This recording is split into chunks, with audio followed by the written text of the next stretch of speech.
I'm Brian Professor B. Davis. Welcome to this special edition of the 2023 Bay Area College Baseball Season Preview on SDM, known as Satellite Digital Media Podcast. We'll be giving you a preview of the 2023 College Bay Area baseball teams. We will start off with the preview of the 2023 California Golden Bears, led by head coach Mike Neo. Last year in 2022, the California Golden Bears finished 14-16 in Pac-12. They finished 7th. They were 29-27 overall. They did advance to the Pac-12 tournament and they will have, we'll hear that podcast right now. Conference. Coach New, if you want to start us off with an opening statement about your team and the fall leading up to 2023. Yeah, for sure. Thanks, Tyler. Appreciate all you guys being here too. It means a lot for our program and obviously Bay Area baseball. Last year, we made a pretty good push toward the end of the season. I thought we made a little bit of a run for a regional. We played our best baseball at the end of the season, which I think was really encouraging, for our program and for that team that we had. Moving forward, we lost 6 to the draft from last year's team. We lost 1 incoming guy, so it obviously changes the complexion of our team quite a bit. But it also, I think in a unique year last year, we had quite a few younger players, especially freshmen, that played a lot on a pretty solid overall team and gained experience throughout the year. And obviously those guys, we will rely on them a lot this year. So with the experience, Caleb Lomavita was all Pac-12 last year as a freshman. RJ Green, who was with us, had an unbelievable year, especially toward the finish. And I think those 2 guys coming back, had great years as true freshmen and will continue to do that is the expectation. And then with Ian May, Christian Becerra, Tucker Bougie, all freshmen Ian May is a left-handed pitcher, the other 2 right-handed pitchers, freshmen that pitched significant innings for us last year that will, be relied on more this season. Carson Crawford and Jack Johnston, 2 infielders that played quite a bit as freshmen as well, that will have more significant roles. And then we have some returning veterans that, have played a lot. With Dom Soto, had a breakout year as a senior last year. He returns as a 5th year. Nathan Manning and Connor Sullivan. Nathan Manning, an outfielder who's a senior. Connor Sullivan, who is a redshirt junior, who pitched quite a bit. So I think the experience of this team is great. And then we have Paul Sean with us, who's returning from injury. Matt Lozovoy, another pitcher, missed last year. But Paul Sean was really, really good for us as a freshman before his injury. And, we're excited to get him back. It's a very big boost to our pitching staff. So, getting him back is going to be big for our weekend rotation. And we probably, even though losing our 3 starters from last year, maybe feel a little bit better about our overall depth. And he's a big part of that. So we also had 4 transfers: Peyton Schultz from Long Beach State, Cade Kretschmar from Dartmouth, Joe Williams from Pomona-Pitzer, and Daniel Caldwell from UCLA. 2 pitchers, 2 position players. So, that gives us a little bit of cushion to the draft with some guys that are veterans and have some experience that we feel really good about. I think we had a great fall. I really like our group of guys. I know everybody feels pretty good about the season at this point of the year because you haven't played any games and the expectations are high.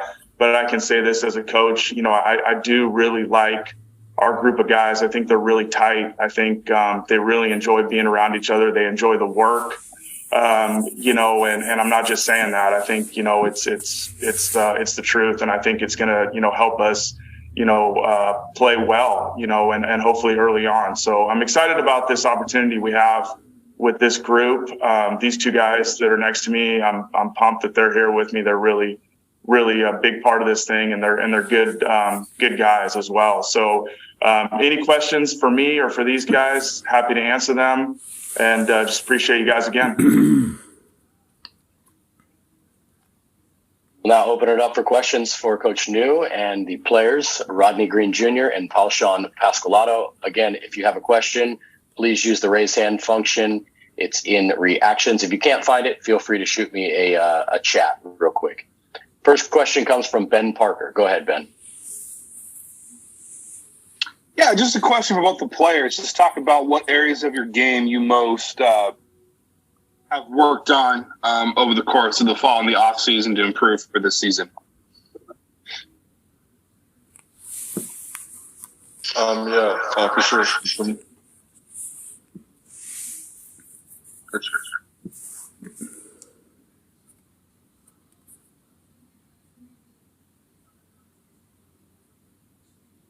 The audio is currently not working. Here, one of these guys.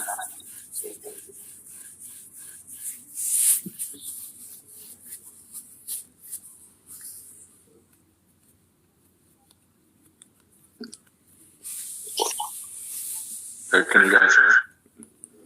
Yes, we can. Yeah, for sure. Yeah, I'm Rodney.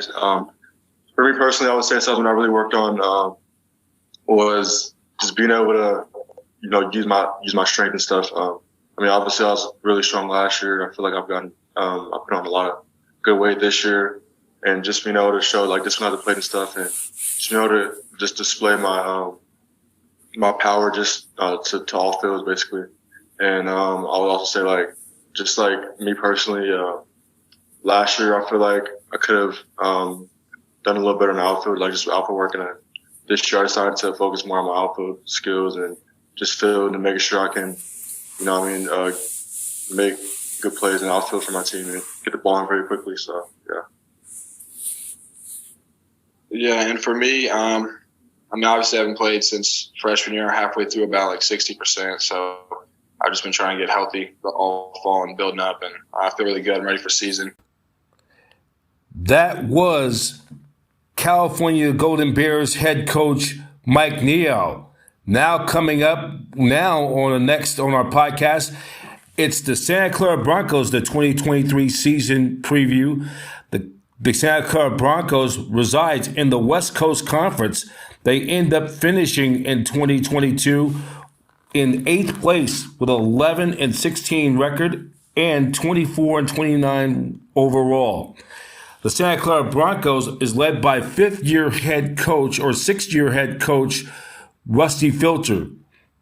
We're going to take a look at the preview of the 2023 Santa Clara Broncos, which begins right now. Dawson Brigman, senior outfielder Michael Hara, and senior left-hand pitcher Nick Sando. The Broncos went 24-29 last year and finished 8th in the West Coast Conference. Coach Filter, if you want to start us off with an opening statement about your team and the fall leading up to 2023. Absolutely. Thank you so much. And just want to thank you guys for putting this event on. We look forward to it each year. So, exciting time to be a Bronco. We've had a lot of things happening with the program. Major renovation to our facility, basically upgrading everything, moving from natural surface to artificial turf. Mother Nature hasn't helped out too much. We're a little bit behind schedule, so the facility will not be completed by opening day. So we will probably play our first 19 or 20 games of the season on the road. I'm beyond excited about the mentality of our team and our approach to, not dealing with having a facility and having to travel to practice and go through some things and some trials and tribulations. And it's kind of all new to us. And just really pleased with the way we've gone about our business.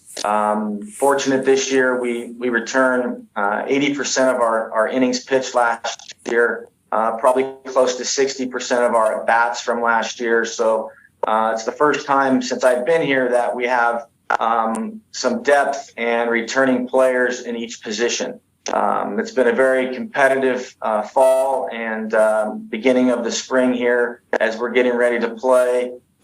We still have a lot of unknowns who's going to be playing where.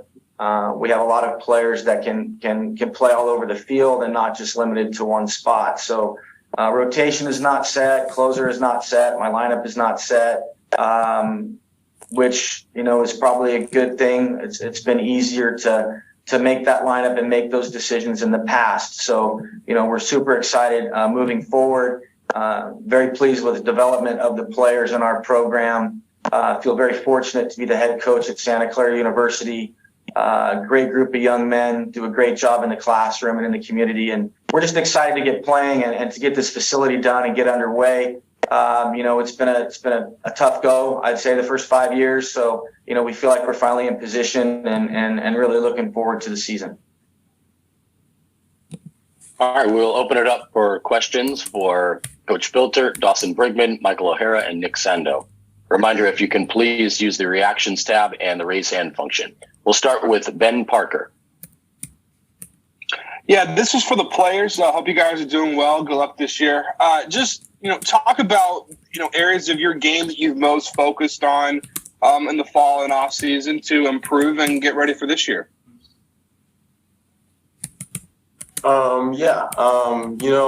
We've really had a big emphasis on being a well-rounded team in terms of our pitching and defense.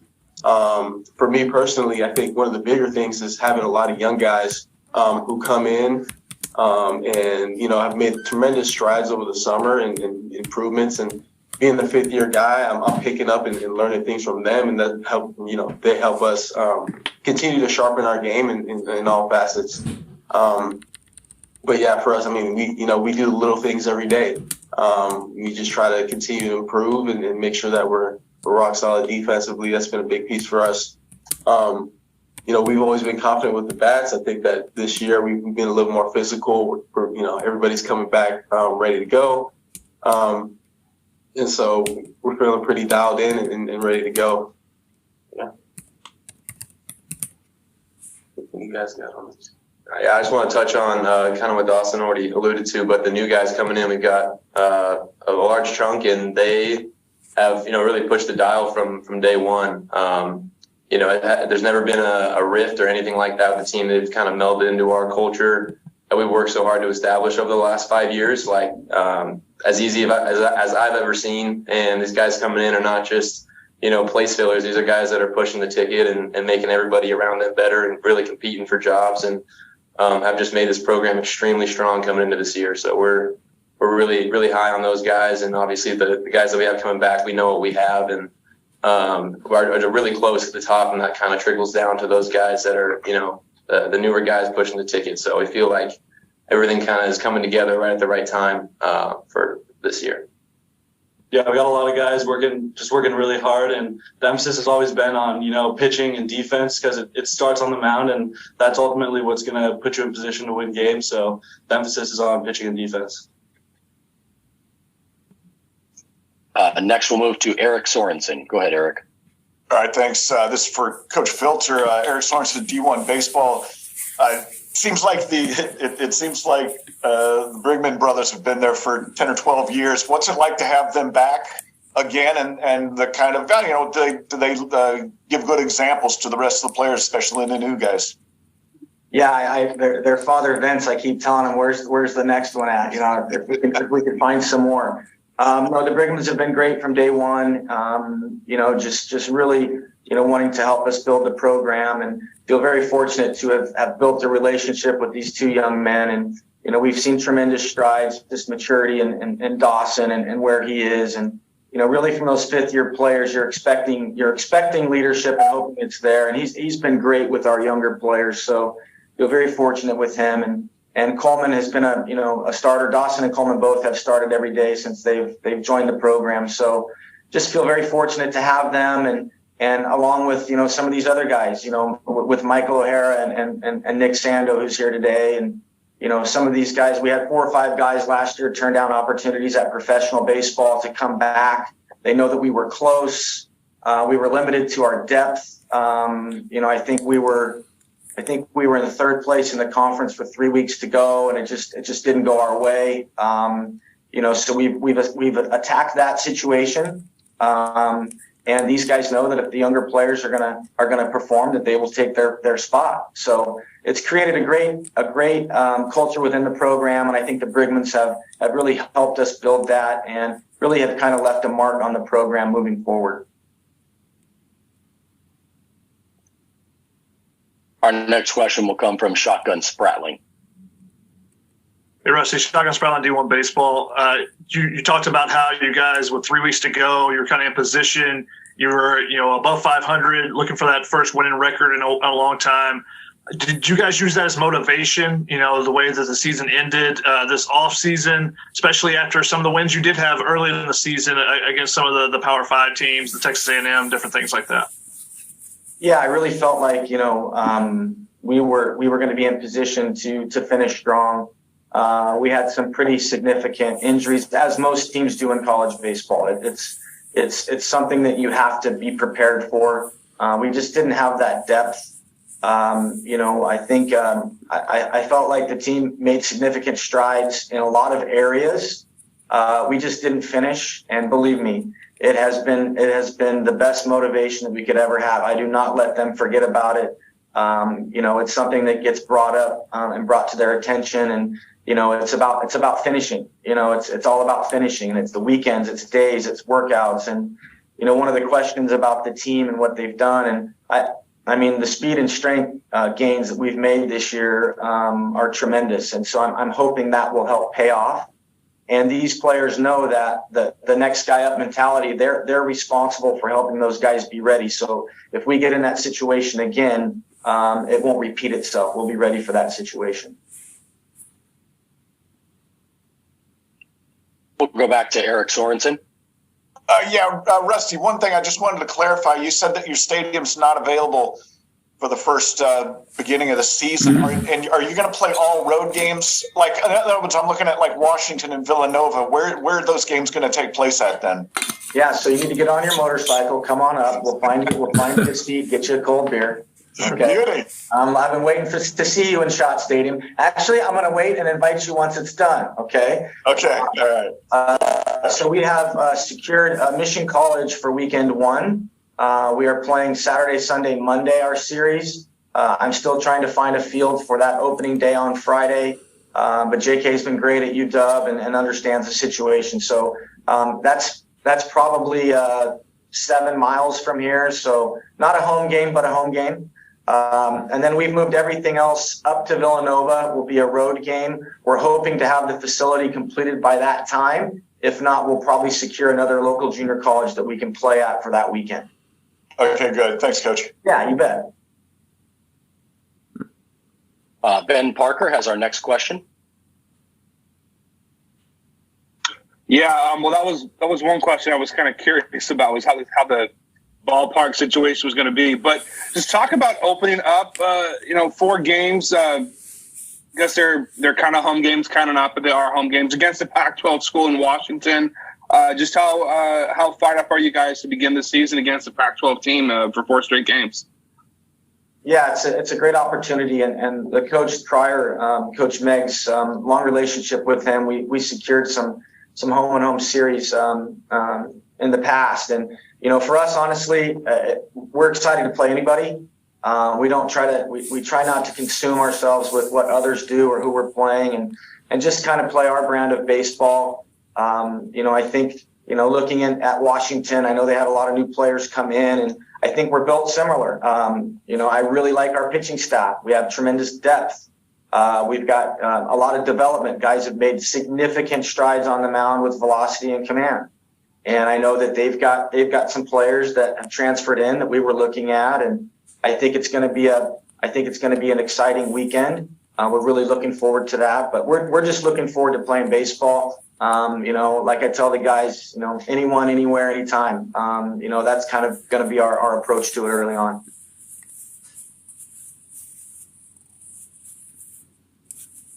Still have some time. Looks like Shotgun Spratling may have another question. Go ahead, Shotgun. Yeah, for Dawson and Michael, the pitching, you got a lot of guys back to high-quality arms, should give you an opportunity to win pretty much every night. What does the offense have to do to be more productive this season? I mean, you guys scored about 5 runs per game last year. Obviously, you need to do a little bit better than that. What have you guys done in the offseason, and what do you have to do to be successful once game day actually starts? Yeah, a couple big things that we work on is just locking into our approach and what we're trying to do at the plate, and stay within that process. And I feel like if we can stay hard focused on that, we put the work in the cage, and we'll be able to, get on base and do our job. But another big thing that we've really been focusing on is execution, situational hitting. And being able to know what we need to do with the bats in order to get those runs in. And so I think that, we've been working hard on that. We use the hit tracks. We got all the equipment and everything, and really pushing ourselves to do the hard things in practice and execute in those situations. So hopefully that translates to the game coming up here in a couple of weeks. Yeah, I want to continue on that. There's been a massive investment in us in the cages, just, self-feeders, all sorts of machines, all sorts of, new technology to use and mess around with and play around with. And we couldn't be more grateful for it. And we also know that comes with, incredible responsibility. And, the onus is on us. We take it personal. It's like we know it starts on the mound, but we also know that we've got to do our job. And, from day one, it's been, process. Our whole goal is to get on base. And once we get on base, it kind of go from there. And, not trying to be the hero in any situation and just doing what the job requires, what the situation calls for, get that next guy up. That's kind of been our, our motto from day one. So, it's not going to be one guy. It's not going to be, the double in the gap. It's going to be getting guys over. It's going to be, like Dawson said, executing every opportunity that we get. Definitely. And I think another piece is kind of just reducing the strikeouts and working more walks. And that just comes with, kind of plate discipline and pitch recognition. So we've been working that. And the more that we feel like we can put the ball in play, the more opportunities we're going to get on base and put some runners on the board. So, yeah. Ben Parker, you have one more question? Yeah, I was kind of wondering about the ballpark situation for that first series. How much time are you guys going to get to kind of scout that ballpark and kind of get a feel for it? Just because I know that in baseball, every ballpark is different and has a personality to it, and that's obviously an advantage of playing. How much you're familiar with those walls and everything. So, how much time are you guys going to get to prepare to be in those kind of neutral site parks while your other park is getting finished up? And Is that an angle you guys are addressing at all? Yeah, great question. So the facility has been under construction for quite some time. We've been offline probably after the first week in September. So we have been practicing off-site. One of the sites that we use on Sundays is Mission College. So we're pretty familiar with that facility. It's a great playing surface, great batting cages. It was renovated, I want to say, a couple of years ago. So we have been practicing there on Sundays. So we're pretty familiar with that situation. I see no more hands, but as a former LMU SID, I have a question that I want to ask Coach Filter. Since 2013, the number one seed in the WCC tournament has won the title just twice. I think it speaks volumes about the competition that is in the WCC and the parity there. What are your thoughts on the strength of the WCC? And do you like that it expanded to 6 teams last year for that tournament?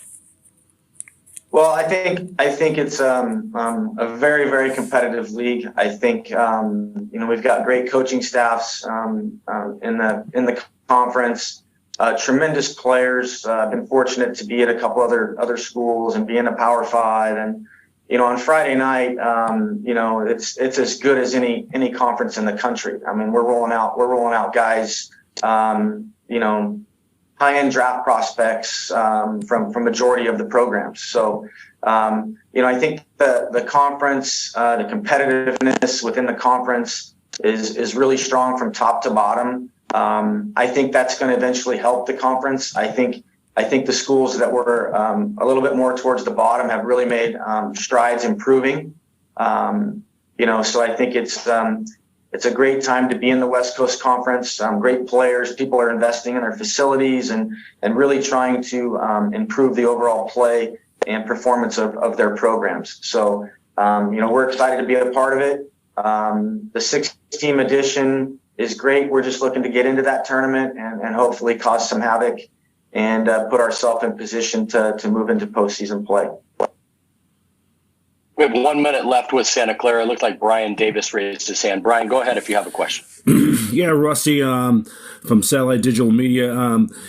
For your team, it's been in perspective that with new renovations, do you really believe that this team had the chance to get into WCC this year? I mean, to the tournament. I mean, it's been quite some time since the last time they hadn't been there since 14, and only once in the last 26 or 27 years since '97, because they had a pretty good run in the early mid '90s, and then things kind of went south. And then it looked like, and then they did get there back in 2014. But do you think this team could finally get back to the WCC tournament, like they were competitive, like they were in the '90s?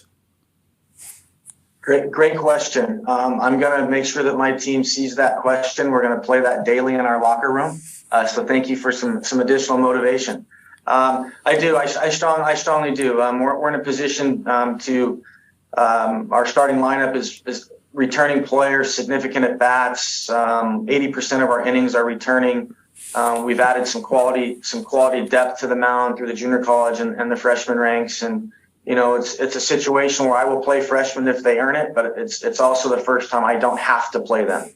Okay, so I think from our experience, the guys that are doing the heavy lifting and the bulk of the playing have been to every facility in the conference. They've played against all of them. They know what to expect. They know the travel routine. So we're in a little different situation, but there's really good baseball in the conference. I don't have a crystal ball. I'm not trying to look down the telescope and look out 3 or 4 months. I mean, we're focused on today and getting prepared and getting ready to play Washington opening day. So. All right. Thank you, Coach Filter. Thank you, Dawson, Michael, and Nick, and good luck to the Broncos this year. That was Rusty Filter as the head coach for the Santa Clara Broncos, beginning his 6th season down in Santa Clara. Now we'll preview the St. Mary's Gales from the West Coast Conference from Moraga. Last year, St. Mary's finished the 2022 West Coast Conference season with a 9-18 record, good enough to finish in 9th place in the West Coast Conference, 9-18 and 25-30 overall.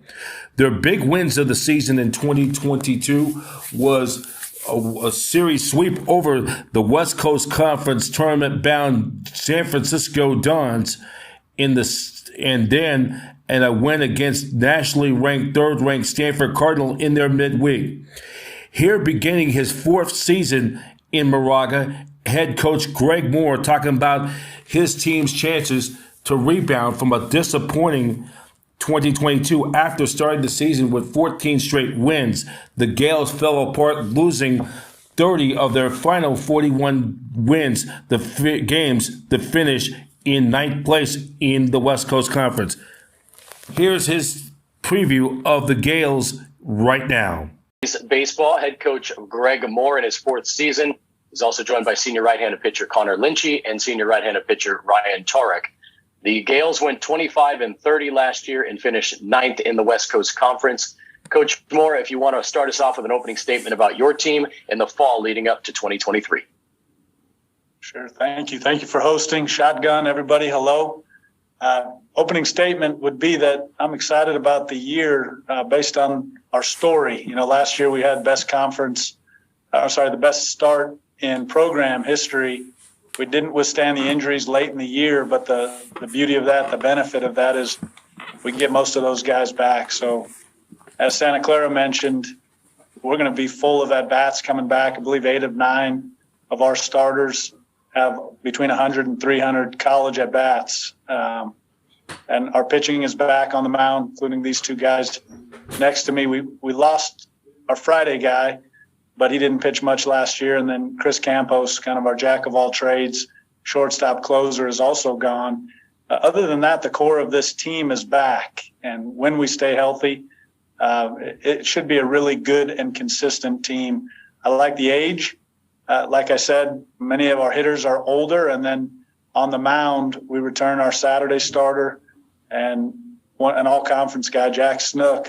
The 2 guys next to me, 1 through 55 innings, and one was just below that. So on the mound, we'll be old. We'll have the depth. That's really showing up in practice right now. It's beautiful when a team is player-driven, and this team embodies that. They're working every day, and we're just getting ready for weekend number one. I think this one's going to be fun. Our setback second half of the season last year was our setup for something pretty special this year, I believe. All right, we will open it up for questions for Coach Moore and Connor and Ryan. A reminder, if you can please use the raise hand function. We'll start with Ben Parker. Hey guys, Ben Parker, CardinalSportsReport.com. Just talk about what you guys have done to improve your games over the fall and off season to improve for this year. I think we've improved most in our offensive approach. Jack Meggs joined us. He's an excellent young, not only hitting coach, but he runs the offense, and that power pressure model, that West Coast style. Our more experienced hitters, which we have many, are picking that up very well. So we've been able to do some things offensively that are fairly dynamic, and then we return some power. So we can put that pressure on with the short game, some hit and run, with those old contact guys like Nick Mastoni and Gavin Napier, two of the toughest guys in the country to strike out. But then Christian Almanza and Nathan Chong also return, and they've done a great job of moving the ball around the yard. Connor and Ryan, do you have anything that you were working on? Yeah, I can add to that. On the pitching side, we're just going to get back to the fundamentals, and that's about commanding the fastball to either side of the plate, in our routine, how we start the practices. We make sure that we are pretty good with fastball command, and then also we're working on developing either an off-speed like a changeup or a slider, and we're just kind of stressing the importance of throwing our best pitches and kind of attacking hitters. Great. Eric Sorensen, you have your hand up. Go ahead, Eric. Oh, hang on. Okay, just had to unmute myself. Hey, Greg, good to see you. Eric Sorensen of D1 Baseball. You got a number of guys I'd love to ask about, but let me start it with this. In the preseason questionnaire for D1 Baseball, you said you had 4 or 5 future draft picks, pitchers coming in this year. Can you just kind of touch on them quickly? Sure. I've said it a few times. This may be the best incoming freshman class that I've ever coached. I'm sure some teams could circle up better ones, but Ryan Spolero, Jason Reitz, guy who hasn't thrown for us yet due to an injury, Adam Enyart, and then somebody like Garrett Plata. Those would be the 4 freshmen that jump out immediately. 3 of the 4 are really good velocity guys. Garrett Plata has got some of those odd metrics that don't seem to find barrels.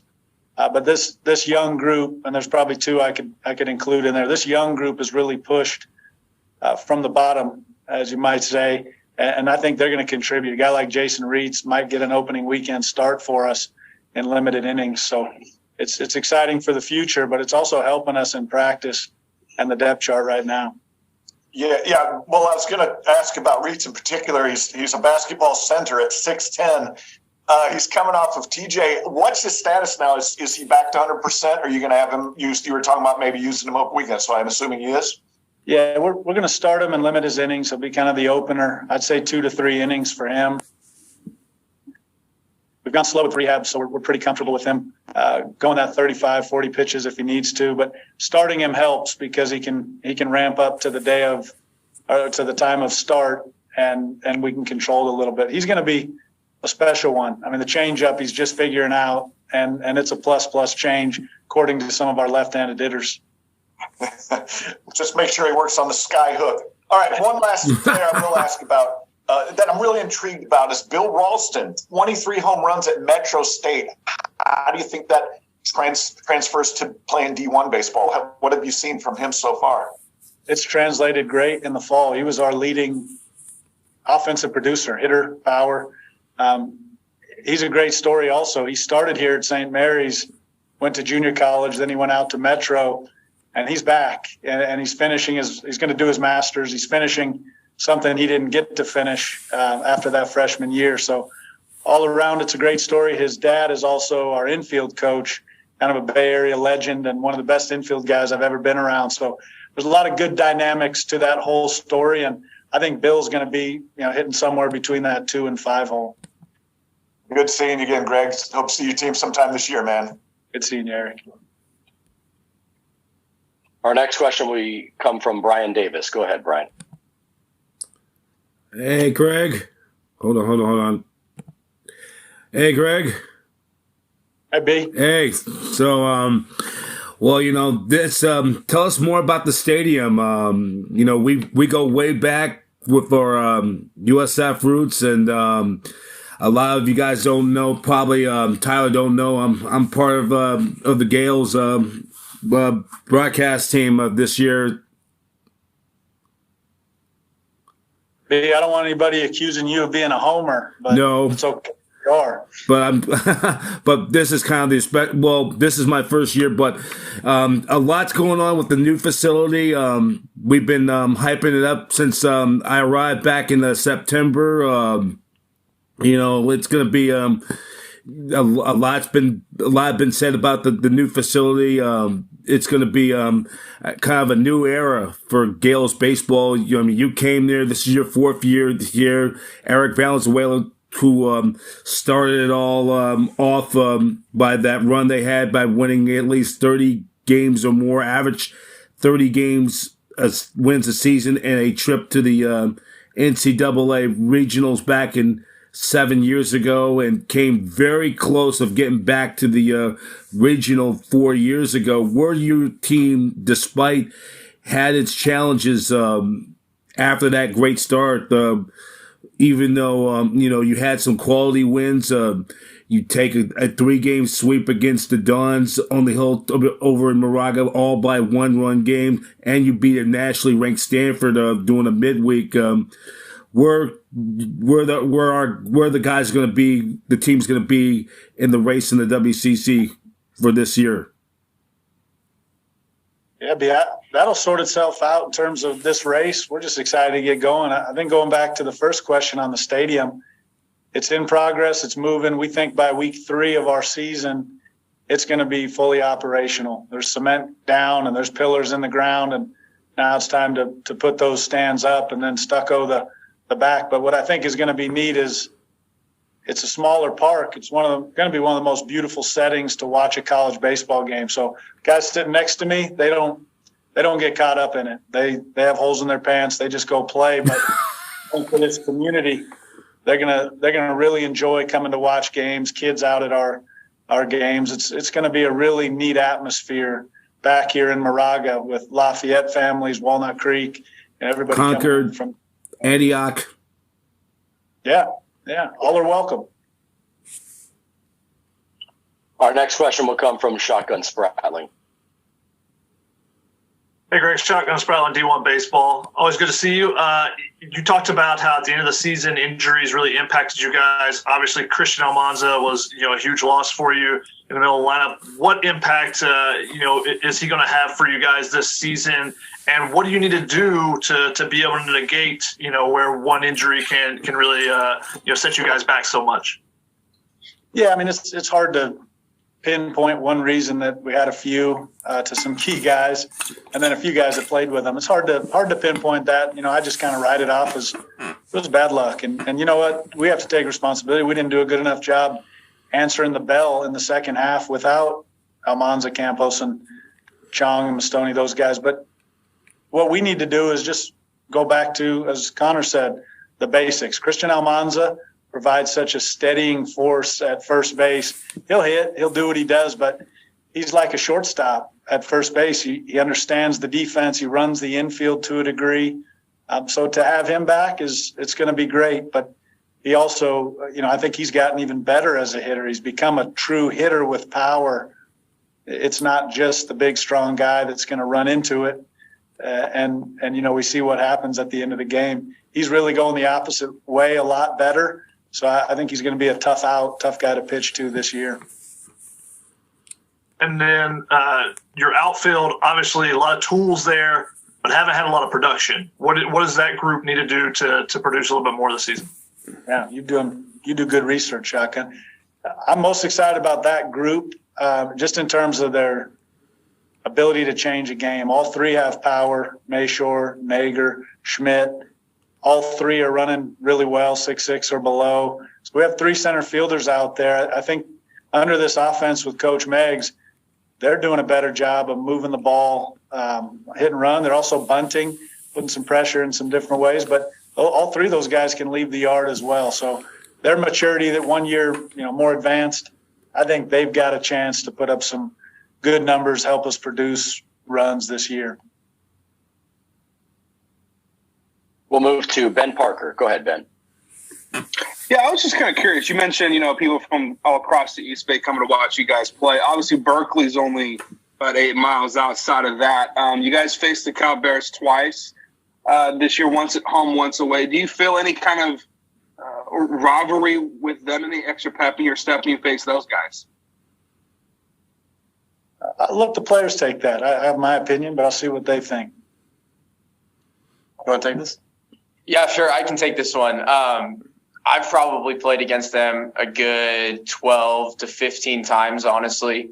And it gets us pumped up, because they're a big school. They're usually rated higher than us. And we feel like when we go over there, we really got a chip on our shoulder and we think we're better than them and we can beat them. And we've shown that a lot over the past couple years.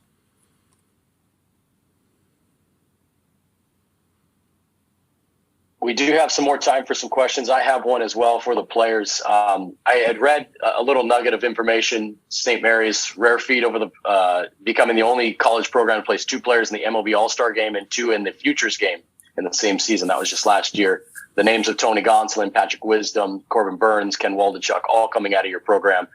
What is it like knowing that those guys were there and the ceiling is there for each of you, and kind of, do those guys come back? What do you take from the success that you've seen from some of those big leaguers? Yeah, I think for a lot of our younger guys, and I played with Waldichuk, I played with Kai Bush. It's really interesting to see how these guys have developed in this program and to see them go on to the next level. It's definitely an aspiration for a lot of our players, and that's kind of what we remind the younger guys to aspire to be and work to be, because it may be a small school here in St. Mary's, but we know that we can go pretty far outside on the next level. We have 2 more hands, Shotgun Spratling, and then we'll finish with Brian Davis if we have time. Go ahead, Shotgun. Ryan, what's it going to be like playing with Aiden this season, having him on the team?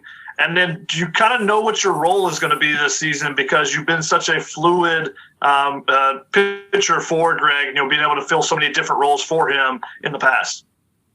Yeah, totally. So going to the first question, I'm super excited to play with my brother. We got a 5-year school year age gap, so I've never really been able to play with him.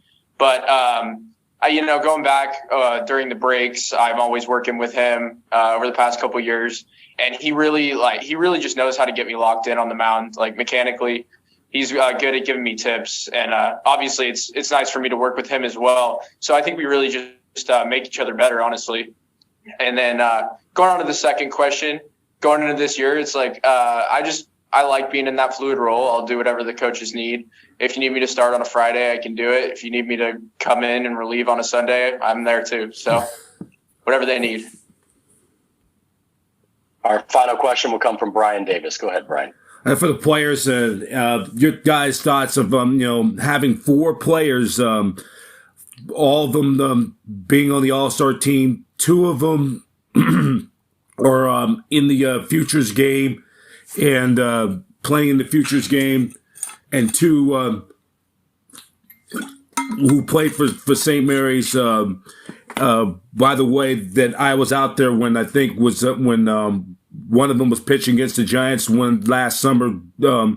Your thoughts of having 2 major leaguers represent St. Mary's in the All-Star team, actually 4, 2 of the 4 making it to the majors, and the other half of the quartet making it to who could be future All-Stars. One is with the A's right now in that trade from the Yankees for Jesus Rosario at the trading deadline last year. What are you guys' thoughts? Yeah, I think it kind of embodies the small town mentality we have. Guys put their head down and they work hard, and they kind of surprise people when they get to the next level. A lot of these guys weren't top prospects coming out of high school, and they come here, they get to build their reputation and get to the next level. And a lot of people are surprised to find out they're from St. Mary's. So I think it's pretty impressive, and it's cool to have that to wear as a badge on their chest. All right, I see no further hands. Want to thank Coach Moore, Connor, and Ryan for your time, and good luck to the Gales this season. Thank you, guys. That's St. Mary's head coach Greg Moore beginning his 4th season in Moraga. Greg Moore since taking over for Eric Valenzuela up in Moraga. The St. Mary's Gales have had swelled very well by drafting and development. And it's no exception with the prime example of the Gales having 4 former Gale pitchers from Moraga pitch in the Major League Baseball All-Star Game.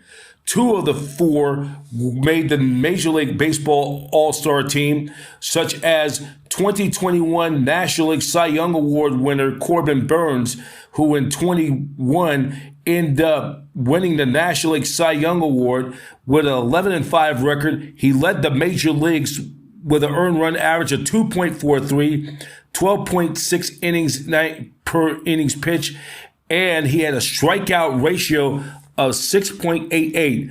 He won the award, becoming only the 3rd Milwaukee Brewers pitcher ever to win that award, as he joins Raleigh Fingers, who won the Cy Young Award in 1981. That same year, Fingers won the American League MVP award, and George Vukovich, who won the American League Cy Young Award back in their Brewers pennant-winning season of 1982 when the Brewers reside in the American League East. He also was made the MLB All-Star team as the starting pitcher. Making his postseason debut, Burns was selected to start in Game 1 of the NLDS against the Braves. Burns pitched 6 shutout innings, striking out a half dozen in the process with 6. He did not get involved with the decision as he was in a pitcher's duel with Charlie Martin as the Brewers would go on to win 2-1. Also, another all-star for the St. Mary's Gales well represented, Tony Goslin, who ended up finishing as a 16-game winner. He was 16-1 with a 2.414 earned run average with 119 strikeouts. Just recently signed a $6.65 million contract for 2 years to avoid salary arbitration. Both Corbin Burns and Tony Goslin will be both mainstays for their respective teams in the near future. Now we're going to preview on deck the 2023 University of San Francisco Dons. The 2022 season was mired in a up and down roller coaster season filled with controversy, led to the unfortunate departure of USF legendary head coach Neil Giarratano, and then was replaced by former Dons pitching coach Matt Kemplinger as the interim head coach. The Dons finished, despite those challenges in last year, finished with a 14-13 record, 6th place in the West Coast Conference, good enough to make the West Coast Conference tournament as a wild card qualifier knockout game. They will lose the single game elimination knockout game to the eventual conference tournament winner San Diego Toreros, and they lost in the knockout game by a score 10-5.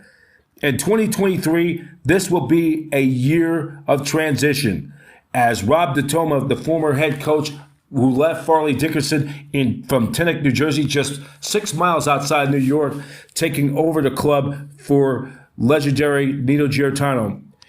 Here's the conversation he previews the 2023 University of San Francisco Baseball Dons, which begins right now. His first season on the Hilltop, the Dons went 28-28 last year and finished 5th in the West Coast Conference. Coach DeToma, if you want to start us off with an opening statement about your team in the fall leading up to 2023. Sure. Thanks for having me. Really appreciate the opportunity to talk about the team. Obviously, first year here for me and my staff, so a lot of the fall was spent just trying to get to know what we have here, get to know the players, get to know the personality.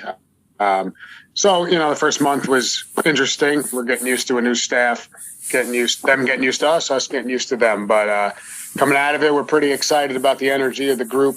A lot of guys who maybe didn't get some playing time last year now feel a new opportunity has risen for them, so they're pretty excited. And it's hard to tell when you're playing yourselves a lot, inter-squads. Somebody's got to fail, somebody's got to succeed, and you come out feeling good about some guys and iffy on others on any given day. But we're pretty excited about the energy and the positivity amongst the group, so we're excited to get going.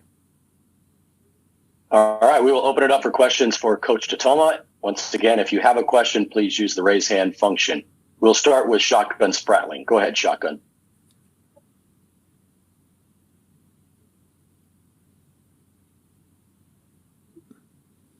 Shotgun, it looks like you might still be muted. My fault there, Tyler. Rob, Shotgun Spratling, D1 baseball, you were doing a really good job at Fairleigh Dickinson, building that program. What attracted you to make the cross-country move? That's not a move we see very often in college baseball, where things can be a lot more regionalized as far as coach movement. Exactly. One of the reasons was that, because everything is so regionalized. Going into it, obviously, a job like this one opens, and you look at it because of how our minds are set in college baseball. That's going to be impossible to get. You're a Northeast guy, been there your whole life. How are you going to get a job in California? But I look at it as an amazing situation, an amazing spot where great things can happen. They have happened in the past. As you know from talking to you last year, it's really hard at some of the places we have to coach in the Northeast as far as resources, obviously as far as weather, school's commitment to the program, whereas not everywhere, but especially here, you get out California, it's a place where things really matter in the baseball scale of things. So I always wanted my whole life's dream was to be at a place where baseball was important, baseball mattered. I got that feeling here from minute one, day one of going after the job, and with the storied tradition of the program, the West Coast Conference, no brainer for me. It was an amazing opportunity. So as far as it was, nothing was going to stop me if this was offered to me to take the opportunity to be in a place where things really matter. Our next question will come from Eric Sorensen. Hey, Coach, Eric Sorensen of D1 Baseball. Good to sort of meet you, I guess we could say.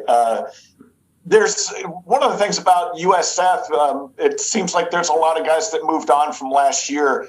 What are some of the new guys that we don't know about? Maybe who do you think is going to come out of the woodwork to really establish themselves as a star, as one of the better players for your teams this year, both offensively, defensively, and on the staff? Well, one guy for sure, I think anytime there's a job change, a head coaching change, staff change, you're going to see that shuffling. Nowadays, you might see that shuffling anyway. It's just kind of the nature of how things are going. So we're all going to have to get used to it. But more so here because of the change. I think we lost some guys, obviously. But getting the job in late June, early July makes it tough. First true year of the portal being in its full existence. So we scrambled around. We did some research. I'm really excited about TJ Rogers, who's a sophomore middle infielder. He'll predominantly play shortstop for us. He's a transfer from Austin Peay. Another place with a coaching change, so you kind of figure out what you can do finding guys. He's really athletic. He didn't get as much time as he wanted to at the place he was at last year, but I saw him this summer. The swing's pretty twitchy. He's got a pretty good chance. As long as the offense keeps progressing, I think he's there defensively already, and for a sophomore, he'll get valuable experience playing pretty much every day as long as he stays healthy. So that's one, and we do have a few freshman pitchers that we're really excited about. Cal Amborn is a local guy from Marin County.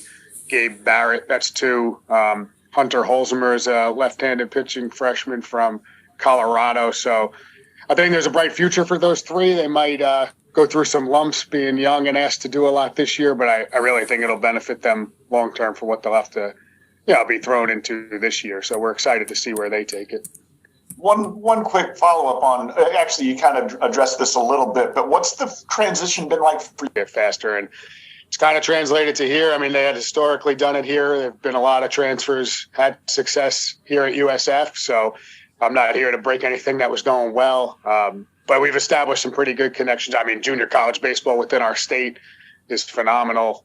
Sometimes on the East Coast, you end up at JUCO for reasons academic related or didn't sprout up in time. Out here, it's like a viable option for even top recruits for a year or two. So realize fast that, again, it might be a better way to plug some gaps with some older guys while waiting for freshmen to develop at the same time. But I wouldn't say it's an overall philosophy. I just kind of think there's some value in guys who have maybe tried to be at this level before, didn't get recruited at it, had to go somewhere else, figure it out. They come in hungry. They come in, respecting the opportunity that's been handed to them, but looking at our school and our university as a destination place rather than somewhere they maybe settled on out of high school. And that's what excites me the most about getting those type of players. Awesome. Thank you. Ben Parker, you have a question? Yeah, hi, Rob. Ben Parker, CardinalSportsReport.com. Just talk about how you went about rounding out your coaching staff. Yeah, that's the question. Just how did you kind of go about figuring out what kind of staff you wanted? Any guys did you keep from the previous coaching staff, and just how did that process go about? So, yeah, I mean, moving across the country for me was different and how to put a staff together because there's only so many people where I came from that even had the ability or want to move their family, move across the country.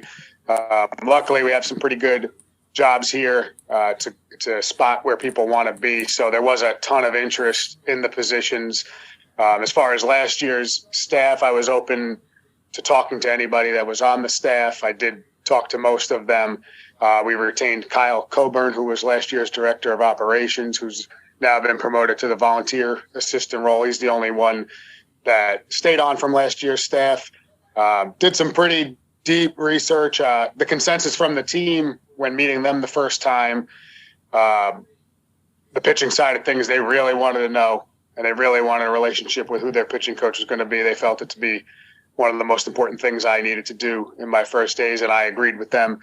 So did an extensive search on both coasts. I wanted to combine that position with someone who has proven to recruit and win on both coasts as far as the recruiting, and had success kind of regionally, even in the national stage. And that's where Eric Suplee from Columbia came over to be our pitching coach. They had extreme amount of success in his 7 years there. They've won the Ivy League multiple times. Last year, most recently, went to a regional, were able to beat Gonzaga, who, finished the regular season in first place in our league. Always, more so when I was at Fordham, we always banged heads in the recruiting circles, and we weren't just recruiting local Northeast guys. We'd be in Arizona, California, a lot of the Jesuit schools, a lot of the high academic schools, which I think we can do a good job of here.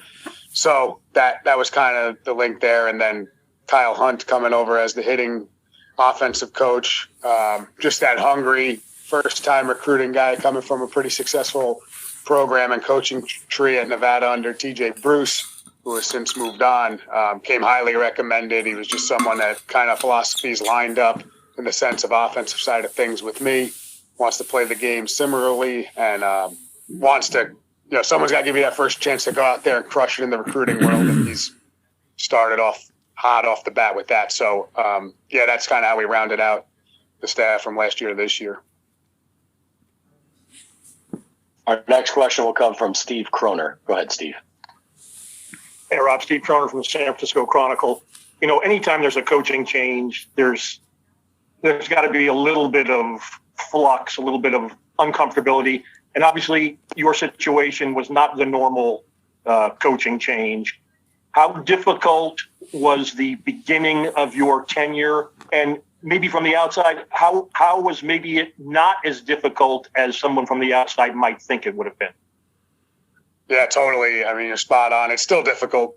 When something happens the way it did, and any coaching change really, especially when you're taking over for a staff that had success over such a long period of time. You're taking over for people that were here over 20 years. There's just a set way of doing things. There's such a norm that's expected on all circles, whether it be recruiting, alumni, current team, friends of the program, local media. Everyone kind of has one expectation of how it's been forever, and no one that's still associated with this program or asking questions about this program really remembers anybody else being the head coach. It's been that long. So it's a constant every day kind of showing people what you're about and what the program's going to be about, and how you're not here to wipe anything out of all the great accomplishments of the past, but you're just trying to put your stamp on things. And I'm very aware there'll be another coach after me. So we're all borrowing the seat and trying to make the best of it as we go, and leave it better than you found it. But the hardest parts are just trying to gain back the support and understand that just because a change happened doesn't always mean it's going to be worse or going to be. I mean, as long as you have the best interests of the program, the best interests of your kids, you'll never really be steered wrong. So that's the direction we're trying to take it. One of the positives, which, coming in, I think people from the outside and be like, how are you going to coach those players, or who's left from what was there, and all the people that wanted to leave and all the names in the portal. The kids have been great. I mean, whenever there's a change, there are going to be unhappy people, but there's also going to be people that maybe secretly or quietly are happy there's a change because they see it as a fresh opportunity. So the most positive thing has been from day one, the players being open to being coached and adapting to new philosophies. Does it take time? Of course, because there's just such a set way of doing things. The order of practice, when do we stretch? How do we approach the field? What do we eat? All the things that might slightly change just because you do things a different way than somebody else. But the hard parts of it are definitely overshadowed to me for how excited I am to be at a place that people are this passionate about it. For people to be that upset or unhappy with something that went on means they truly care about the program, and that's what I'm embracing from it. It's one of the first times I'm at a university where a lot of people really care and really pay attention to what's going on, and that really does excite me. If I can follow up, you mentioned you want to leave your stamp on it at some point. What would, in an ideal world, what would your stamp be on University of San Francisco baseball?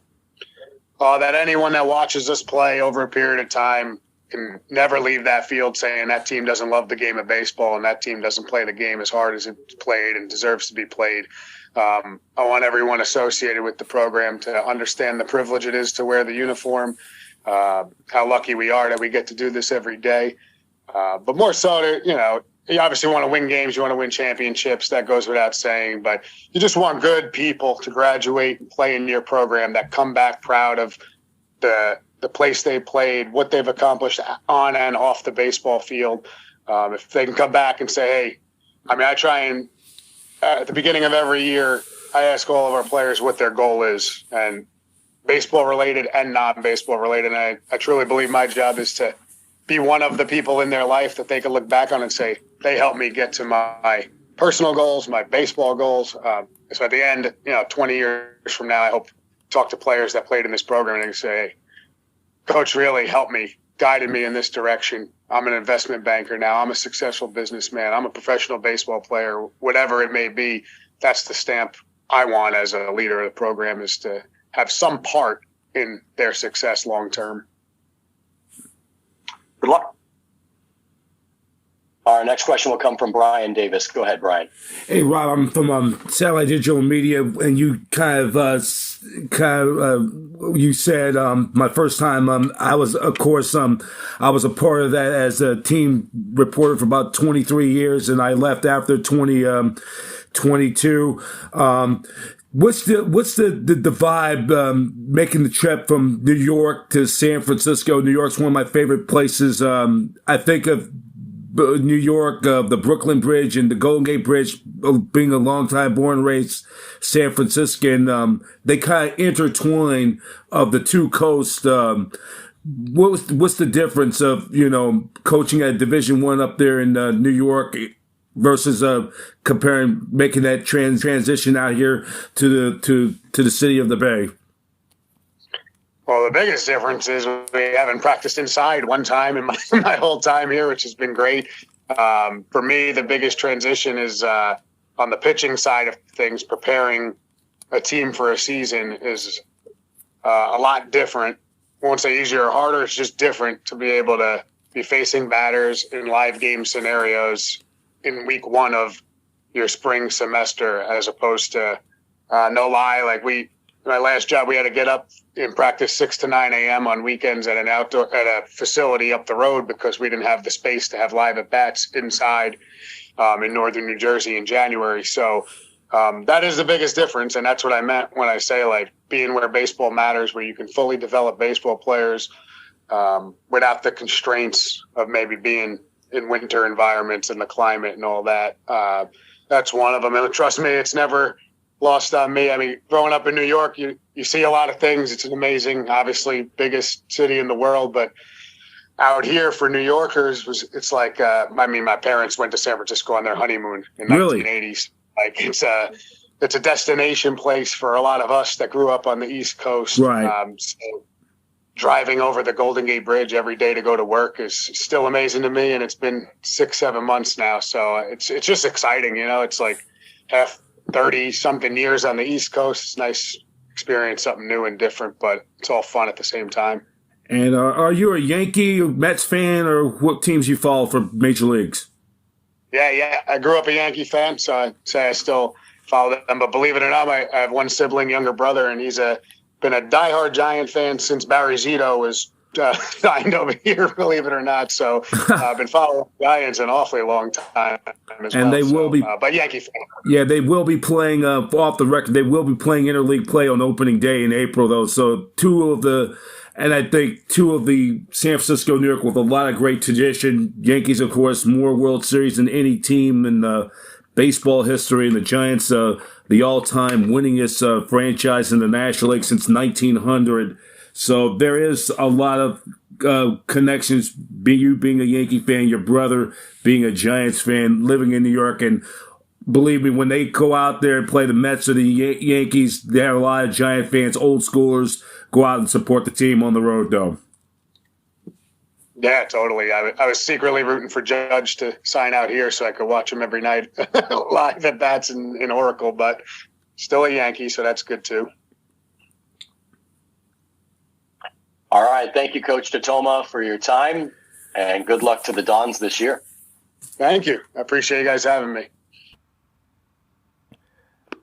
That's USF Dons first-year head coach Rob Tatoma taking over on the Hilltop.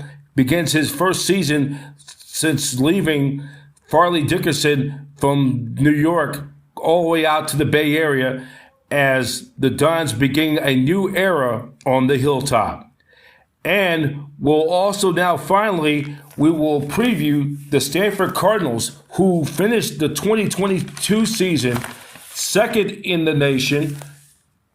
We finished with a 21-9 record. They finished 47-10 overall. They won the Pac-12 championship outright for the regular season. They also went on to win the Pac-12 tournament championship as well. They were the nationally seeded. They end up winning the Stanford Regional. Then they go on to beat the Yukon Huskies from the Big East Conference to go back to the College World Series for the 18th time in school history. And they reached back-to-back College World Series for the first time since the early 2000s. There was a stretch where they end up going to the College World Series for 5 straight seasons from 1999 to 2003. Here's Stanford's head coach, David Esker, who now begins his 5th season down on the farm, previewing the 2023 Stanford Cardinals, which begins right now. David Esker in his 6th season, junior right-handed pitcher Tommy O'Rourke, and junior infielder Tommy Troy. The Cardinal went 47-18 last year, finished first in the Pac-12, and reached the College World Series for the 18th time in program history. They have made it to Omaha in back-to-back years. Coach Esker, if you want to start us off with an opening statement about your team in the fall leading up to 2023. Okay, well, I guess the biggest questions on everybody's mind is, how do we replace the guys that we lost a year ago? You know, we lost the Defensive Player of the Year, Adam Crampton, our starting catcher, Cody Huff, the Pac-12 batting champion, Brett Barrera, and the Pitcher of the Year, Alex Williams. And that's not to mention probably maybe the biggest piece of our puzzle is just the glue of our program, Brock Jones, right? And so that's a lot of pieces, and that's a lot of talent, and that's a lot of the reasons why we were back-to-back College World Series participants. But I think what excites us is we've replaced good players with good players, and we think we've got the pieces that we may not be where people have us rated right now, but I think there is a path for us to make some noise in that direction as we get things going. I think I like our pitching staff, and I like I like the depth of our arms. I think we've improved ourselves in that regard. Tommy O'Rourke here is a junior pitcher for us, and I think one of the keys to our whole program is going to be that junior class of pitchers, between Tommy O'Rourke and Brant Panzer and Joey Dixon and Ryan Bruno. That's going to be a big piece of our pitching staff that's going to pitch a lot of big innings. Drew Dowd will be a pitcher that is a junior pitcher in that class who will have a chance to be a starter. If I was to break our team down and go across the diamond, I think there's a mix of experience and some guys who have been waiting for an opportunity, right? Eddie Park in left field returns. He was the MVP of the regionals a year ago. Center field, we may hopefully with a guy that we start with can end the season there, but we've got some options in center field. Saborn Campbell is a sophomore out of Detroit, Michigan, who will get an opportunity. But it could be a situation where we may platoon left and right-handed if it comes to that. Eddie Park has played well in center field, which would give Henry Gargas, who is a senior left-handed bat, an opportunity maybe to play some left field as well. And then in right field, we return Braden Montgomery, freshman All-American, and one of the biggest pieces of our batting order. And he's improved even with where he was a year ago, and we're excited about him. And he is an option on the mound as well. It's still 95 plus when he's on the mound, and he has a chance to pitch some important innings on the back end of our bullpen too. If we go around the infield, I think the personnel may stay the same, just the positioning may switch some. I think if we were to start today, Tommy Troy would start at third base with Trevor Haskins at short. Drew Bowser would move over to second base, and Carter Graham would return to first base as he played a year ago. There's some flexibility there. Bowser's been our starting third baseman for 2 years and can easily move there, and Tommy could flip over to second base as well. I think what we like when we go around the diamond is our depth, because I think, which has been indicative of our inter squad games, which are pretty darn competitive, is we've got some players behind them that if we happen to run into an injury, we have guys that we feel like he could step in and do a good job. Jimmy Nada is a freshman from Australia who's going to be a heck of a player, and he's got a chance. He's played very well, and hey, he's a third base, first base option, DH option as well. Malcolm Moore is a catcher who will also probably DH some for us, who's going to be probably in the lineup and impacting our offense immediately. Charlie Somm is one of those sophomores, along with Saborn Campbell. Since those years, those guys have been waiting in the wings for an opportunity. And so we got some depth at catcher as well. And we're really excited, the improvement. Junior Alberto Rios, who has continued to be a great performer in practice, and will give himself an opportunity to swing the bat in some pretty important positions. The pitching, which is what it comes down to, and I think it's where we're improved. With some freshman arms that I think can help us. I like to play early in the season, whether we play 4-game weekends or 5-game weeks. The more opportunity I give ourselves to maybe out of 5 games, try to figure out who are going to be the 3 best starters. And then those other 2 will obviously give us some long inning relief on the weekend as well. Obviously, we return Quinn Matthews, which is probably as good as all our freshman recruits. We don't have a better recruit than Quinn Matthews returning to our we didn't expect him to come back. He did everything for us a year ago. He had 9 wins, 9 saves. He pitched in every role for us. And, I'm just so thankful that we have a program that he was willing to come back to if things didn't work out on the professional side. He wasn't looking to leave at the first chance. I think that shows kind of the strength of our program, that we are a valid option if it just doesn't work out professionally for those guys. But Quinn Matthews, Drew Dowd, Ty Huber, and then 2 freshmen, Matt Scott and Nick Dugan. Those are 5 names that have an opportunity to start. We're going to probably figure that out in the preseason, who's going to give us the best chance to give us the strongest bullpen and the strongest starting staff. And then there's that line of juniors that's going to be the next line of, ready to pitch, with Brant Panzer and Joey Dixon, Tommy O'Rourke, who's much improved and kind of opening some eyes with the velocity he's been showing in our workouts. Ryan Bruno, left-handed out of the pen, and Braden Montgomery as well. And then there's a couple freshmen waiting in the wings. I don't know how much they'll get asked of early, but I think that they've made themselves an option. Torrin O'Haron and Trevor Moore. And then a couple seniors who are just looking to give us a chance and help us. Left-handed specialists, Nick Lopez and Max Meyer, who throws a little bit with a lower arm slot, will give us some matchup ability. And so early on in the year, we go down to Fullerton, which is our typical opening weekend. Since the Coach Marquis stays, he started that off with Coach Garrido, and we're kind of keeping that up. And they're going to be really tough on us. And I think early on we may suffer some growing pains, and we'll probably have to grow into our offense and some of our roles early on. But I think we've got the personnel that will improve as the season goes on. And like I said, I think there's a path where we could give ourselves a really good opportunity. I know our team is really focused on. They don't like the way Omaha has felt to them the last 2 years, and really are looking to give themselves an opportunity to go back there and just give it another crack. And I always tell them the context, which you talk about college baseball. A year ago, Tennessee was the most dominant team in the country. They didn't even go to Omaha, and Mississippi was the last team in the tournament, and they won the whole thing. So, I mean, you got both ends of the context where anything can happen. And I just think nothing last year could tarnish what we did positively, from winning the league and winning the Pac-12 tournament, coming back and winning a regional, and then winning the super regional, just giving ourselves an opportunity to go to Omaha and win a national title. And do I think we were capable? I think we were capable of winning the national title a year ago. It just didn't work out for us. We just didn't get hot at the right time, didn't get a break maybe in game one.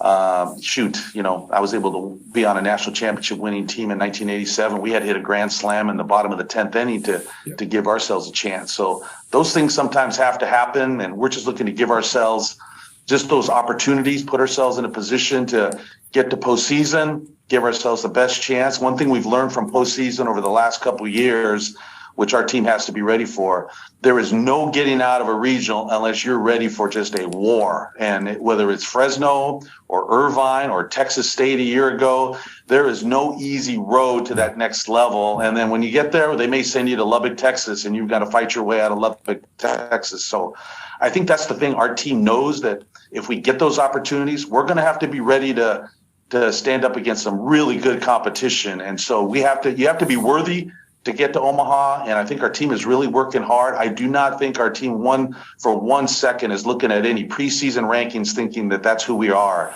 I think we're really aware of the type of quality players that we lost a year ago, and know that we have our work cut out if we're going to be that type of team this year.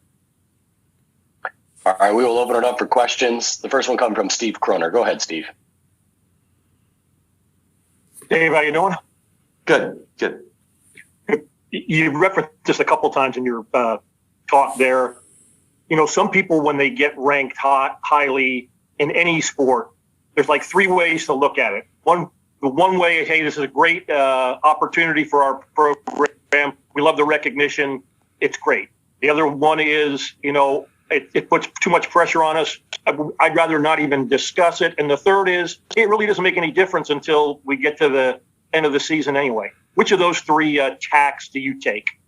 Yeah, it really, again, I think our team is grounded enough to not even look at that. And I think our team is grounded enough to just, and I'll tell them, it's like, it's not you guys that are ranked number 3. It's last year's team that's ranked number 3, right? We're coming off of last year's team's reputation. We've done nothing yet. We've got some returning players and some names. We have guys who have to back up years that they had a year ago. So really, this team has done nothing necessarily. I think it's maybe just a projection of maybe what last year's team has left them. And but based on how we work and how we talk, and we're not taking that seriously. I think we're just hoping that we can kind of reach our collective potential and pull it together as a team. And I think our team does a great job of understanding that. It's going to take us all to have the year we want to have, and it's not going to be just one guy. And, last year, as crazy as things started, is we came out with a lot of expectations a year ago. And at one point we had dropped out of the rankings and we were 1-5 in league. Right. And a little bit after that Arizona weekend where we had all 3 games, we had a lead in the 8th inning. Just to kind of break the tension, I kind of said, okay, we've got them where we want them right now. Everyone thinks we're terrible and we're out of the rankings. So now it's time. Thank you, sir. Our next question will come from Brian Davis. Go ahead, Brian. Yeah. You talk about the parity of college baseball. I mean, the numbers really don't matter. And we'll say Tennessee was a prime example. They were kind of the LA Dodgers of college baseball last year. Didn't get to the College World Series. It's really about playing your best baseball at the right time. You know, you have some of these, and we've seen it in the past, like Fresno State. I think about 14, 15 years ago, they were one of the final four teams on the bubble of getting into a regional, and they made that improbable run towards a national championship. And it's we've seen it in college baseball in recent times. So that the best teams who's ranked up in the top 5 in the country doesn't necessarily always win it all. I like the parity of college baseball, kind of like the root for those mid-major small schools to get a chance to go to Omaha. That's baseball. That's what baseball should be. I think you saw that, a year ago. I think when we closed the door to the coach's office a year ago, we kind of admitted that Tennessee probably was clearly number one, and I think 2 through 25 are interchangeable as far as the rankings were concerned, right? I think it could go any direction at any time. It happened. We were 2 by the end of the year, but we knew we still had work. I mean, obviously that Texas State team we played in the regional was completely capable of winning, as was Santa Barbara, who was really good on the West Coast, and then we faced a Connecticut team who.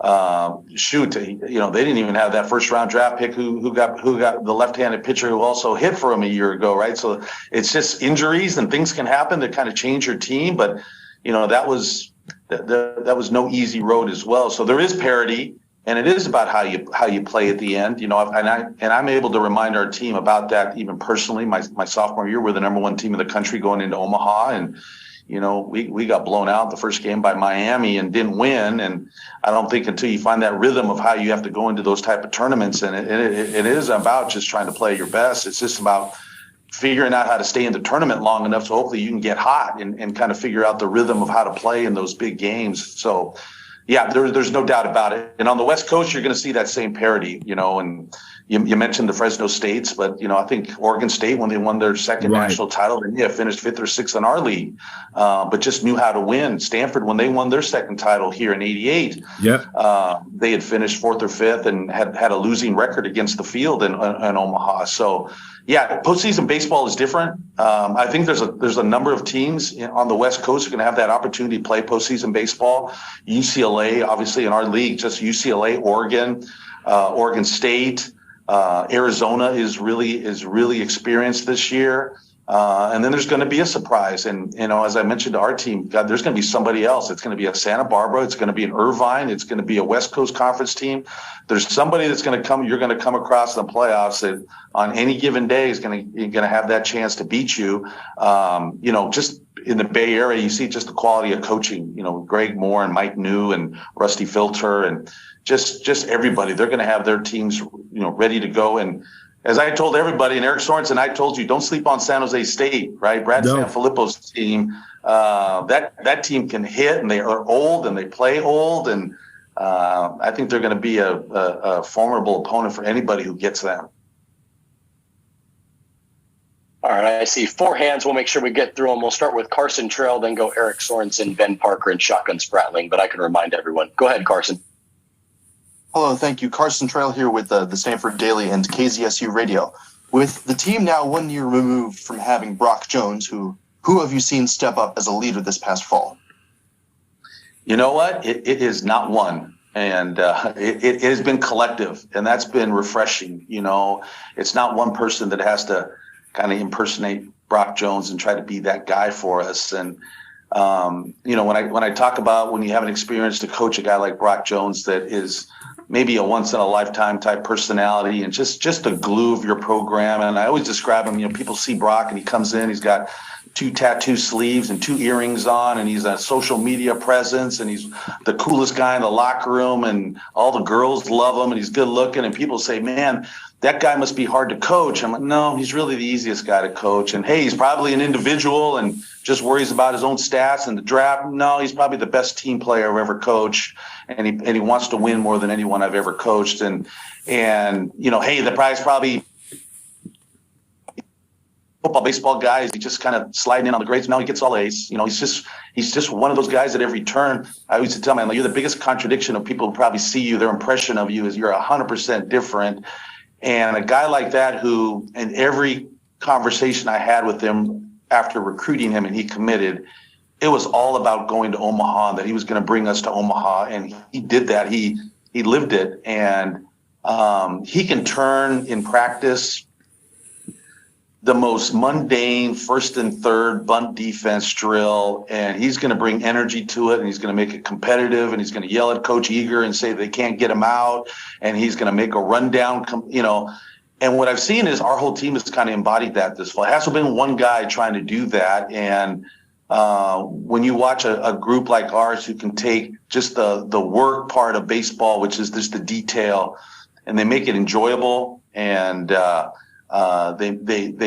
have fun while they're working, and whether it's a base running drill or just a bunt defense, and they've kind of taken that from him. And I think that's the part that I enjoy, that Brock Jones left our program better off than he found it, is the hard work. He made it where the guys can enjoy that part of it and get their work done too.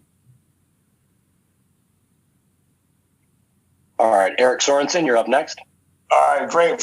First, I got to go to Tommy Troy. Please tell me that really is the Golden Gate Bridge behind you live right now.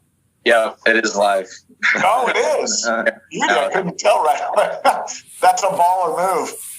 Secondly, how many people have you bragged to about hitting the game-tying home run in the regionals against Texas State? I mean, it gets talked about a lot, but it's such an amazing memory last year, especially what everyone went through. Being able to have that moment was just really awesome. But for me, it's just time to move on. We got a whole new team this year, and I'm just so excited to make more memories like that with everyone else. Yeah, absolutely. Coach Esker, I'll go back to you on this one. I almost want to ask you what was more exciting, Paul Carey's grand slam off of Ben McDonald or that ninth inning rally against Texas State. But I think you'll tell me it was probably the rally against Texas State because you're a coach now, right? That's right. They're pretty close, and just having those experiences kind of give you that belief that, hey, things like that can happen. And when you play with those special groups, you got to have those special moments. Like that's how those years come about, and just kind of keeping that team grounded and just knowing how much it meant for them, and then have it even better. A player who's had very little experience during the whole year. We get those 2 home runs by Bowser and Tommy, and then we get an unbelievable at bat by Eddie Park, and he gets a hit and he moves up, and then we move up on a ball in the dirt, and that's a little detail that we work on and try to be good at. And Trevor Haskins comes out of nowhere and just has an at bat, but I think what you saw that was a player that had very little experience, and 35 brothers on the bullpen rail just willing him to get a hit there, and to see that is just awesome. All right, my one real question for you is how comforting is it? You have 8, if I'm doing my math right, you have 8 guys that have pitched in the College World Series coming back to your pitching staff this year. How comforting is that to have that experience for those guys? Well, the fact that they have that experience is great. I think that they've all improved is even more comforting, right? And you got Tommy O'Rourke here, who's pitched big innings in big high leverage spots, and just he's in the best shape of his career, and he's throwing harder than he ever has, and his skill is even better than it really has been.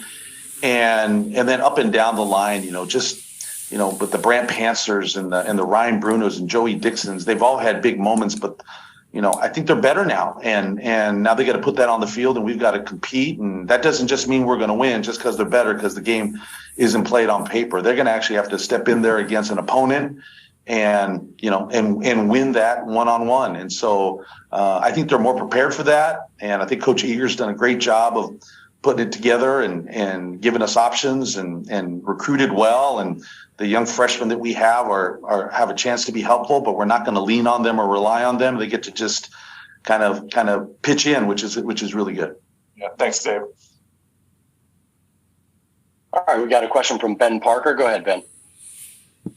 Hey guys, Ben Parker, CardinalSportsReport.com. Hope you guys are doing well. Just for the players, just talk about areas of your game that you guys have both focused on, and then also too, on top of that, just talk about the experience of being in Omaha and the postseason run, and how you feel like that could propel you guys to even more success this year.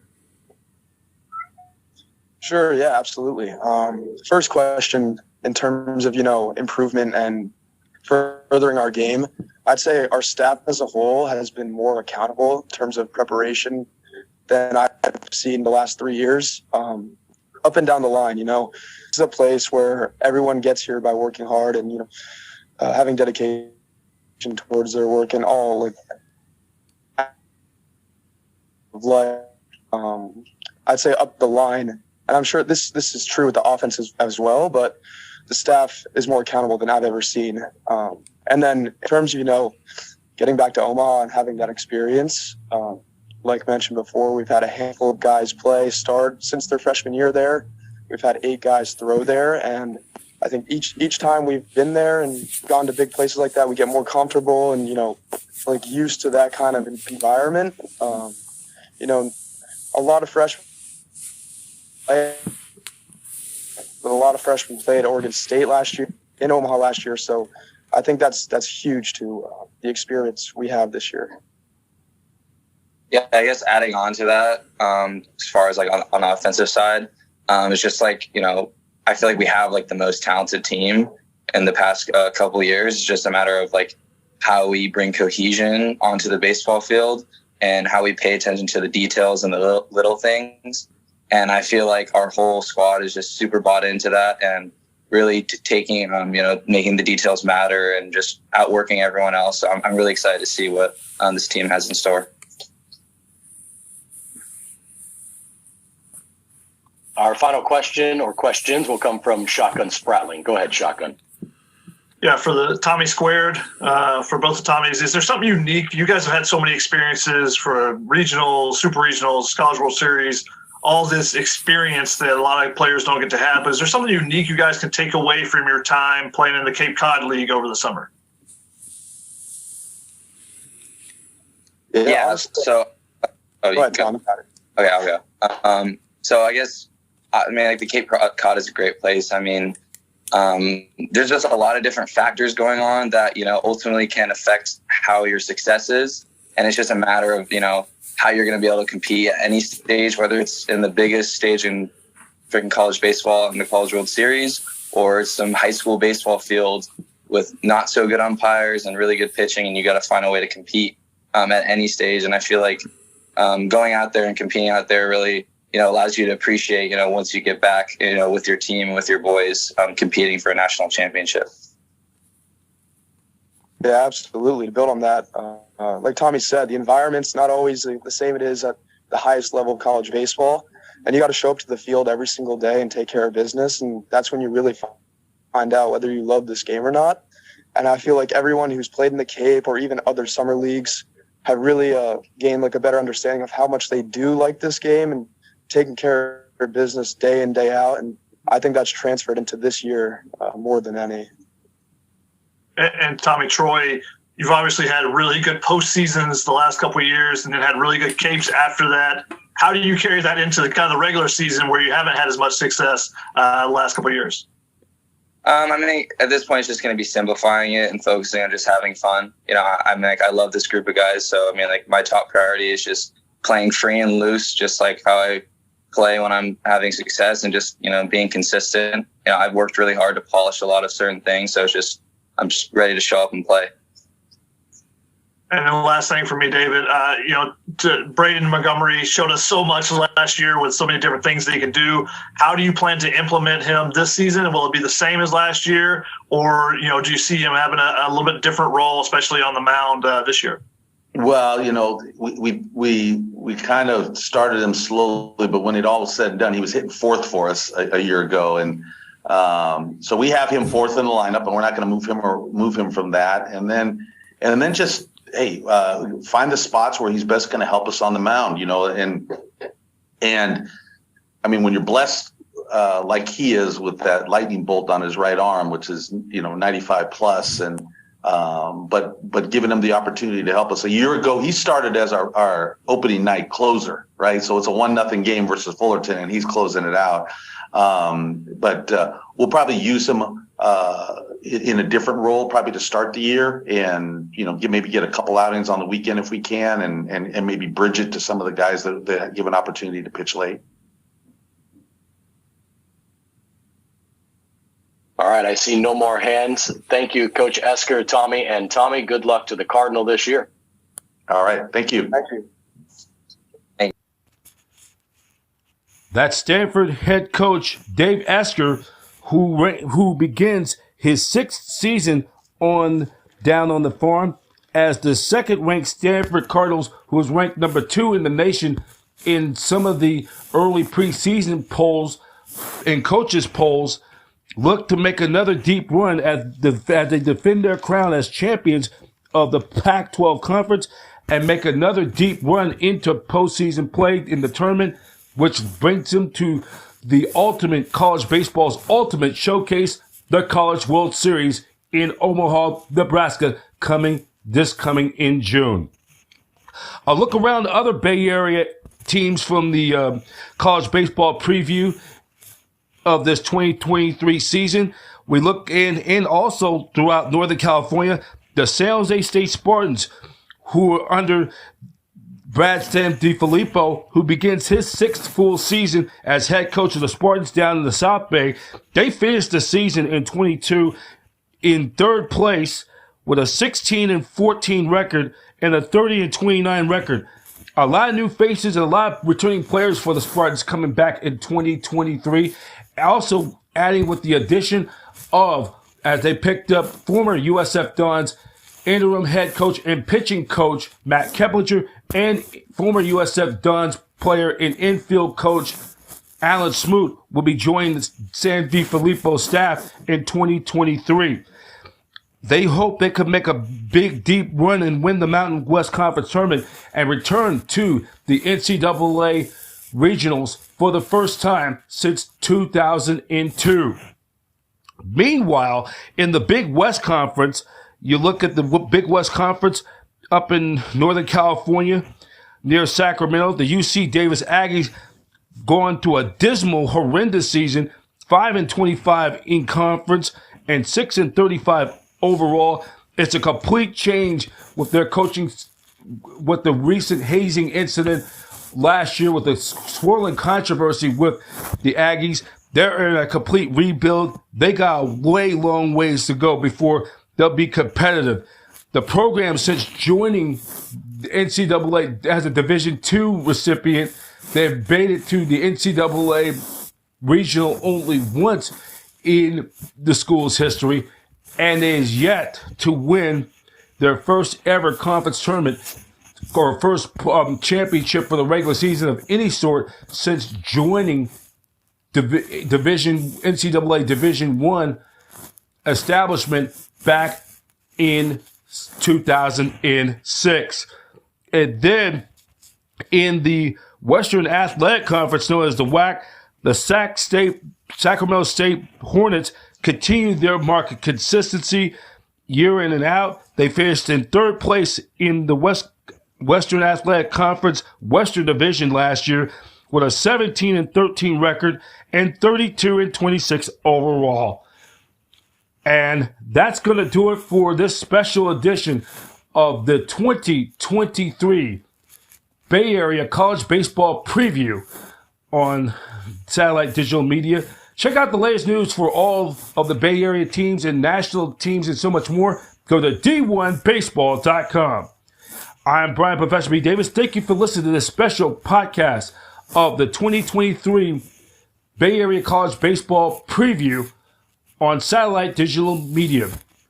The 2023 Bay Area College Baseball Media Day podcast is an exclusive presentation of the Satellite Digital Media News, where every team has a fan and every fan has a voice in the network home of champions.